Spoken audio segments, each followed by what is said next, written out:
আসসালামু আলাইকুম রাহমাতুল্লাহ।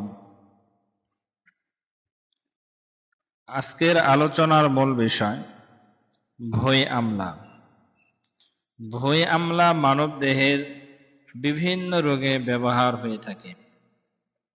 হিক্কা শ্বাসে ভুঁই আমলা গাছের মূলের রস 4 চামচ এবং চিনি 1 চামচ মিশিয়ে খেলে উপশম হয়। অবিরাম জ্বর ও লিভার বৃদ্ধিতে ভুঁই আমলা গাছের পাতা এবং বীজ বেটে 1 গ্রাম পরিমাণ খাওয়ালে রোগী 7 দিনে আরোগ্য লাভ করবে। শরীরের বল বাড়াতে ভুঁই আমলা গাছের পাতা ও শিকড়ের রস একটি উৎকৃষ্ট বলকারক ঔষধ, তবে নিয়মিত খাবার দরকার। রোজ দুপুরে ভাত খাওয়ার পর 2 থেকে 3 চামচ পরিমাণ খেতে হবে।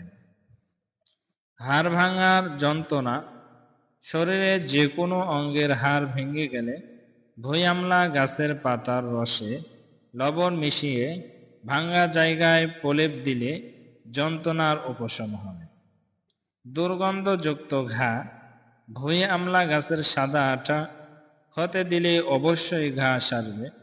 এটি ক্ষতের জন্য বিখ্যাত একটি ঔষধ। চক্ষু রোগে চোখ ওঠা, চোখ ফোলা এবং চোখে পিছুটি জমা ইত্যাদি রোগে ভুঁই আমলা গাছের মূল, কাজি ও সন্দব লবণ সহ তামার পাত্রে ঘষে ঘন হলে চোখের পাতায় 2 দিন প্রলেপ দিতে হবে। আমাশয় ও উদরময়ে ভুঁই আমলা গাছের কচি পাতার রস 10 চামচ পরিমাণ রোজ 2 বার সকাল এবং সন্ধ্যায় খেলে উভয় রোগ দূর হয়।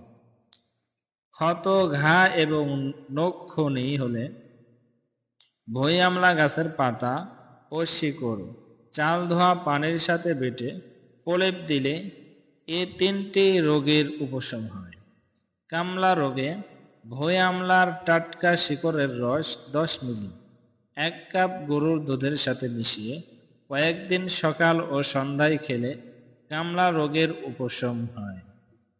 এই বিষয়গুলা আপনাদের ভিতরে যাহাদের আছে এই রোগগুলা মিলায়ে এই গাছগুলা অনুসন্ধান করে কেউ যদি ব্যবহার করতে পারেন, আল্লাহ সুবহানাহু ওয়া তাআলা অবশ্যই আপনাকে শেফায়ে কুল্লি দান করবে ইনশাআল্লাহ।